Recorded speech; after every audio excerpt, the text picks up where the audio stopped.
je réponds à votre question, puisque vous m'avez posé la question de savoir ce qu'est la finance islamique. La finance islamique est un compartiment de la finance éthique, comme vous le savez, et qui repose sur 5 principes très simples.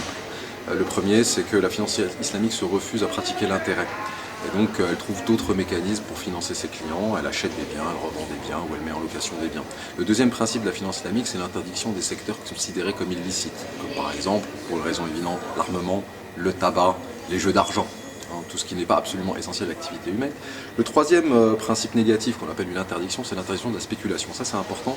Les banques islamiques et les financiers islamiques ne spéculent pas. Ce qui est le corollaire finalement de 2 obligations. La première obligation, c'est de partager les profits et les pertes. Et la deuxième obligation, c'est d'adosser toute transaction financière à un actif tangible réel. C'est-à-dire que la finance islamique ne fait pas de commerce de l'argent. Elle participe de l'économie réelle.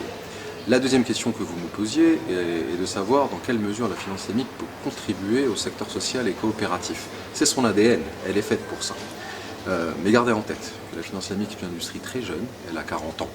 Et par conséquent, aujourd'hui, elle a fait son premier devoir. Elle a rempli son premier devoir qui consiste à bancariser les gens. Et ceux-là même qui consomment halal, à savoir les musulmans du monde.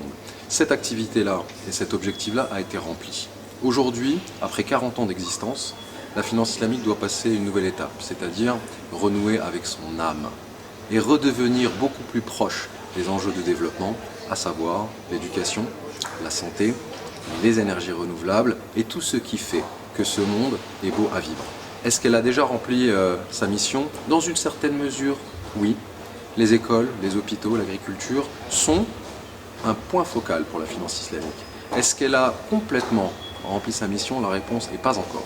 Et il existe aujourd'hui des solutions avec la Banque islamique de développement, mais aussi avec les acteurs du secteur privé, pour faire converger les énergies, les solutions, de telle sorte à ce que la finance islamique ait davantage d'impact social. C'est l'enjeu du XXIe siècle pour cette industrie jeune, mais en pleine croissance.